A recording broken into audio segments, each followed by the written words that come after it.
Bonjour à tous, voici quelques explications sur le travail à faire concernant le vocabulaire sur les probabilités. Donc vous avez des ressources ici dans Google Classroom où je vous ai mis donc une vidéo à regarder, un extrait. Donc je vous conseille de prendre des notes pour pouvoir ensuite vous en servir pour répondre aux questions qui seront posées. Vous avez également une partie de la leçon venant de mon cours, dans le chapitre 10 sur les probabilités. Vous allez pouvoir également récupérer des informations. Et ensuite vous allez cliquer sur le Google Slide ici, c'est en fait un diaporama qui va être partagé par tous les élèves de la classe. Vous allez pouvoir écrire dessus pour pouvoir définir donc des mots de vocabulaire. Donc le but c'est de faire un travail ensemble de façon à ce que on puisse sur l'ensemble des élèves de la classe arriver à définir tous les mots de vocabulaire qui sont prévus dans ce document. Donc en cliquant sur ce Google Slide, après avoir vu les deux ressources qui sont proposées, vous allez vous retrouver donc vers ce type de document, donc qui est un diaporama. Et donc sur la première diapositive, j'ai mis justement des liens vers les diapositives contenant les mots à définir. Donc on vous dit qu'il y a 7 mots de vocabulaire ci-dessous, d'en choisir 2 et de les expliquer. Donc par exemple, si je choisis d'expliquer ce que c'est qu'une issue, donc je vais cliquer ici sur le mot issue pour me rendre sur la diapositive qui comprend ce mot-là, et à partir de là, il va falloir que j'ajoute une diapositive vierge dans laquelle je vais annoncer la définition des issues.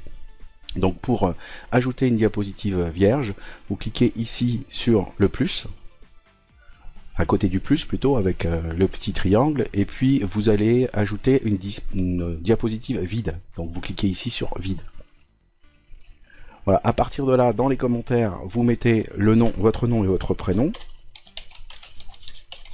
Donc si vous êtes plusieurs, si vous travaillez à plusieurs sur le même document, sur la même page, à ce moment-là, ben, vous mettez les différents noms et prénoms séparés d'une virgule.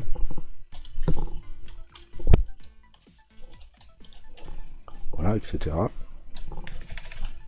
Et ensuite, ben, vous utilisez donc les fonctionnalités du diaporama, c'est-à-dire pour pouvoir insérer par exemple une zone de texte, pour pouvoir définir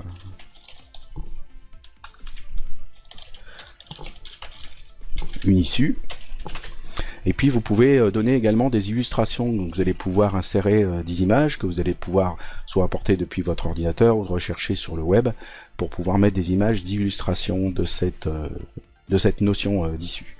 Donc évidemment vous allez pouvoir donner différemment les définitions, hein. Plusieurs élèves peuvent donner une même définition d'un même mot, mais d'une manière différente. Donc chaque groupe d'élèves va pouvoir rajouter une diapositive. On peut par exemple toujours dans la partie issue ici, après la diapositive 4, donc insérer une nouvelle diapositive pour qu'un nouveau groupe d'élèves puisse à nouveau mettre sa propre définition. Voilà. Quand vous voulez choisir un autre mot de vocabulaire, donc vous cliquez sur la première diapositive, et par exemple si vous voulez définir l'événement impossible, vous cliquez ici sur événement impossible, vous rendez sur la diapositive de titre, voilà, qui est en dessous, on la voit ici, elle est sélectionnée, et enfin vous allez donc définir un événement impossible dans une nouvelle diapositive. Donc vous créez une diapositive vide, toujours la même chose, dans les commentaires ici, vous allez indiquer le nom et le prénom